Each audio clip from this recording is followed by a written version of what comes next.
Oi pessoal, bom dia a todos, bom dia meus alunos e alunas do curso online A Hora e Vez de Augusto Matraga. Hoje eu vou resumir o conteúdo da aula 2, né? Na aula 2 a gente chegou ao 14º parágrafo, então eu vou fazer um resumo breve até lá, tá? Bom, no início da novela a gente é apresentado a esse personagem, Augusto Esteves, não é? Filho de um coronel Afonso Esteves, lá no interior do sertão, bem no interior, num arraial muito simples, né? E esse Nhô Augusto, como ele é chamado, lembrando aí o tipo de relação escravista que permanece mesmo depois do fim da escravidão, como uma das alunas, a professora Maria Elvira notou muito bem, né? Esse Augusto Esteves tem um enigma, porque o título da novela é Augusto Matraga. E no primeiro parágrafo se começa dizendo Matraga, não é nada. Então, nós já chegamos à conclusão que ele vai se transformar no Augusto Matraga, né? E Matraga é uma palavra que não significa absolutamente nada, não é nem mesmo um sobrenome normal, mas ele se liga a matraca. E matraca, na verdade, tem duas possibilidades. Tem a matraca da igreja, que era usada para chamar os fiéis, né, durante a semana da paixão de Cristo, daquele que se sacrificou para nos salvar. E tem a matraca do tiro, da arma, do matraquear, da metralhadora, por exemplo. Então, as duas dimensões da violência e da religião, elas estão presentes na palavra matraga, que é um pequeno disfarce, né? Porque se chamasse Augusto Matraca, ficava muito fácil, né? E ficava muito feio também, já pensou alguém chamado Augusto Matraca. E qual é a situação que esse senhor Augusto se encontra? É uma situação ao mesmo tempo frequente, né, e extraoficial. É provavelmente um dia de festa dedicado a um santo, em que tem procissão, em que tem reza, em que tem uma quermesse, em que tem um leilão de objetos, de animais, para arrecadar dinheiro para o santo, para a igreja poder, né, cuidar das coisas do santo. Mas, nesse final da festa, como se fosse o lado B da festa, só fica o povão cheio de cachaça, e ao invés de leiloar leitão, eles vão leiloar mulheres. Na verdade, resolvem leiloar uma mulher, né?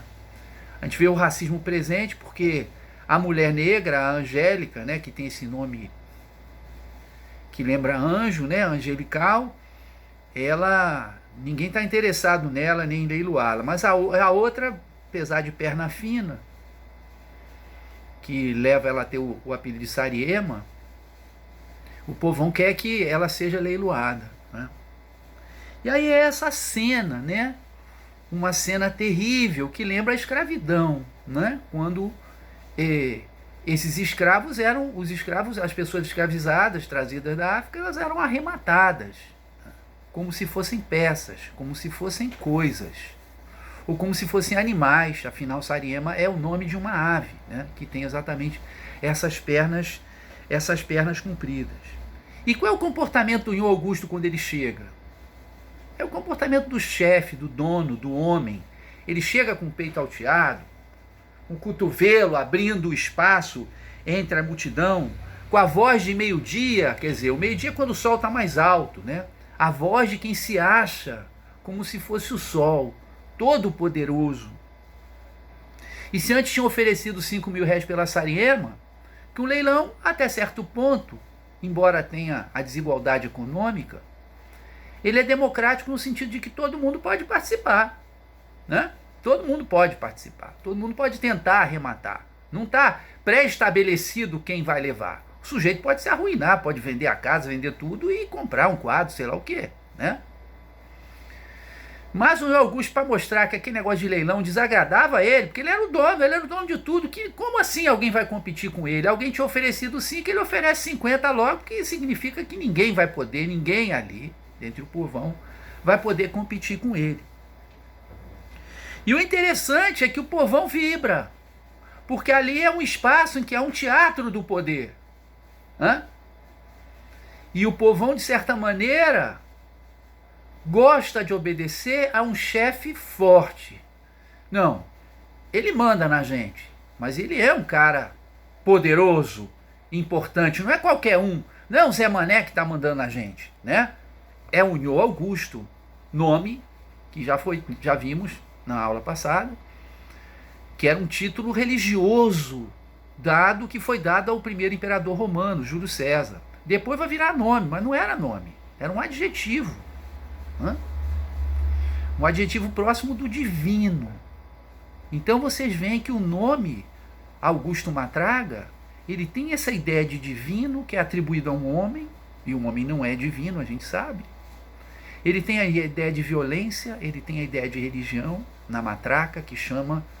E ele tem a ideia de salvação, porque Cristo, com seu sacrifício, ele nos salvou. Não é? A nós, pecadores. E aí a gente tem um espetáculo terrível do Nho Augusto levando a Sariema como se fosse um bicho. O que é dramatizado porque havia um capialzinho ali, quietinho. Para quem a Sariema não era Sariema, para quem a Sariema tinha nome. Era a Tomásia.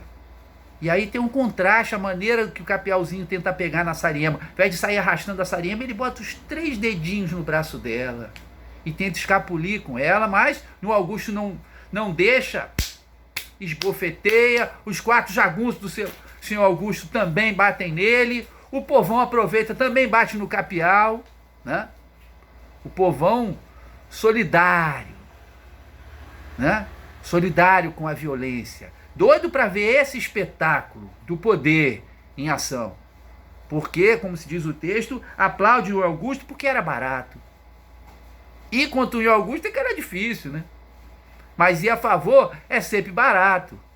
Então aqui a gente tem em 14 parágrafos uma verdadeira aula sobre o Brasil da Primeira República, sobre o poder dos coronéis, dos chefes locais, sobre a violência, sobre a permanência da mentalidade escravista, né? Mas é muito mais. Temos aqui, né, a questão da salvação pessoal, da salvação da alma, do destino de cada um. Isso que o Augusto faz até o parágrafo 14, que quando ele chega, toda essa festa está se dando nos fundos da igreja. Quando ele chega no lado da igreja, na frente da igreja, tudo iluminado, ele olha para Sariema e fala: não, você não presta para mim. Você vai embora. Você não presta. Você é feio, olha suas pernas aí, vai embora. Porque ali, ela já cumpriu o papel, né, de troféu. Lembramos que na Ilíada, tudo começa por conta do troféu, e que era uma mulher, que era a Criseide, a filha do sacerdote de Apolo, que Agamenon não queria devolver. Aquiles força a devolução, Agamenon se enfurece, devolve a Criseide, mas toma a escrava, toma o troféu de Aquiles, e Aquiles resolve não lutar mais. E aí vem o drama todo da Ilíada, né? Então, essa ideia da mulher como troféu, como símbolo do poder, ela está presente lá no épico. E aqui nós temos uma novela épica, que é feita de ações, mas também uma novela em que o épico está entranhado da filosofia, está entranhado da reflexão, né? E é interessante essa dualidade brasileira, do oficial e do extraoficial, porque o Nho Augusto, atrás da igreja, ele pintou e bordou. Em frente da igreja, ele é um bom cristão, ele faz o sinal da cruz, né? E é assim que termina a aula 2. Claro que eu acabei não falando de tudo, mas quem frequenta a aula, nós tivemos comentários por escrito que foram bem mais detalhados. Isso é apenas para dar uma recapitulada, para vocês esquentarem os motores e se prepararem para a aula de hoje. Tá bom? Queridos, muito obrigado então. Um beijo. Tchau.